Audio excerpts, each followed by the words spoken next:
Nearly everyone is wrong about Mercury, since nearly everything you were taught in school about this sphere is false. While you may have heard that the nearest planet to the Sun has only ever been an overbaked, ruinous rock, it turns out that Mercury is a more Earth-like planet than we ever thought feasible. This is a unique world with a tangled past and a deeper puzzle hidden in the shadows that needs to be solved. Because actually, this could be a portal into the doom of our own planet. The trouble with Mercury is that even though it's settled relatively near to the Earth, it's also severely difficult to reach. So even by the time we had stepped on the Moon, landed crafts on Venus, and steered cars on Mars, Mercury remained one of the solar system's least realized planets. And this is nothing new, because for most of human history, learning anything about it has been nearly impossible. Not only is Mercury small, smaller than some moons, but the real problem is that when you try to observe it from Earth, you are always looking in the position of the Sun. And Mercury orbits it so closely that most of the time the planet only appears as a silhouette. It's like any picture with a strong backlight. You can only see the object's basic shape. And the fact that Mercury is round isn't exactly a surprise, but Mercury is very close to us. Most of the time, it's actually Earth's closest neighbor, not Venus or Mars. So in theory, launching a spacecraft to study it should be relatively easy. But it's not. And there are two very good reasons for that. First, we have to consider that Mercury is named after the fastest of the Roman gods, and there's a good reason for this. It's the swiftest moving planet in our solar system, orbiting the Sun once every 88 days. So, in the time it takes the Earth to travel around the Sun one time, Mercury can do 4 round trips of its own. This means a spacecraft from Earth would have to pick up an enormous amount of speed to just reach it. And that's where the hard part begins. If we were talking about any other planet, the approach would be relatively simple. But since Mercury is so close to the Sun, you have to account for the immense gravity of this gigantic object. If you don't position the spacecraft with absolute precision, you could accidentally fling it into the Sun. Plus, anything you send would have to be built to endure the brutal heat when it arrives.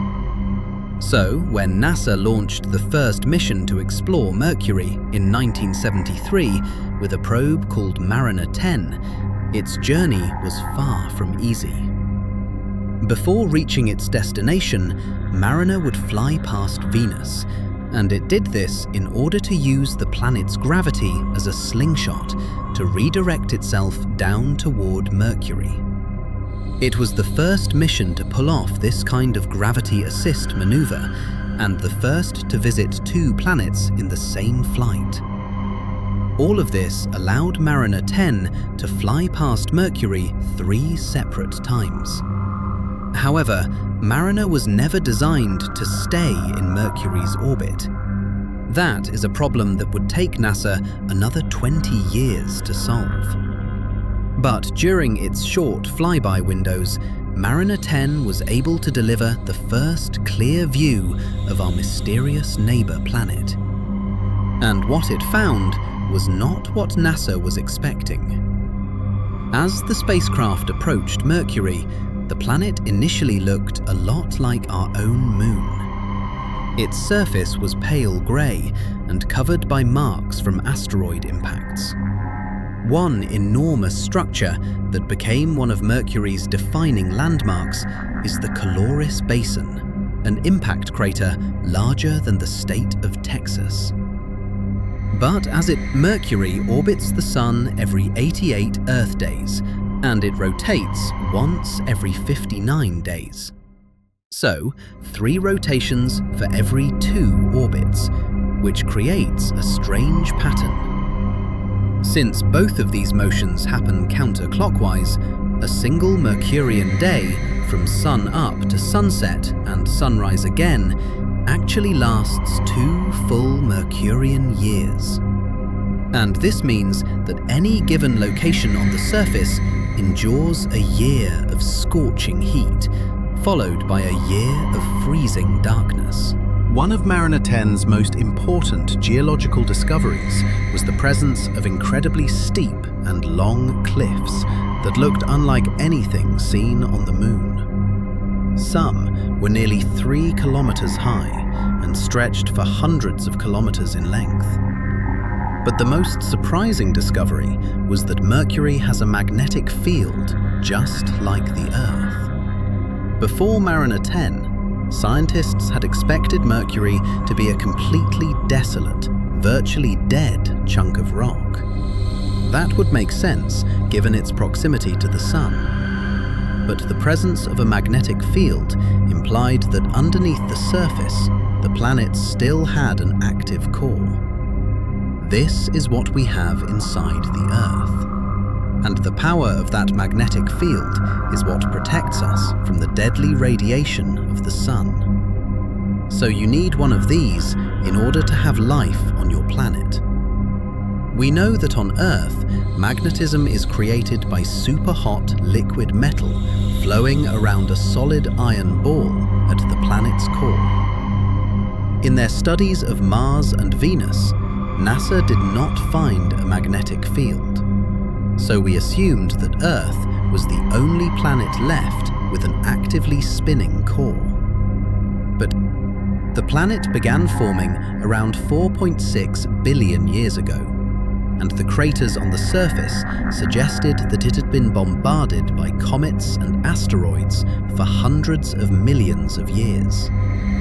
Scientists interpreted the presence of a magnetic field as a sign that Mercury had an unusually large iron-rich core that formed as the densest magma concentrated at its center. And that discovery, coupled with the giant cliffs on its surface, suggested that as the interior cooled, Mercury might have actually begun shrinking, almost like an apple wrinkling as it dries out. But despite all of these findings, Mariner 10 left us with a lot more questions than answers. As impressive as the mission was for its time, the spacecraft saw the planet under roughly the same lighting conditions on each of its 3 flybys. So it could only image about 45% of the surface. The mission transformed Mercury from a blur into a real world. But it still left more than half the planet unseen, including the polar regions, where NASA believed there could be something genuinely mind-blowing hidden beneath the shadows.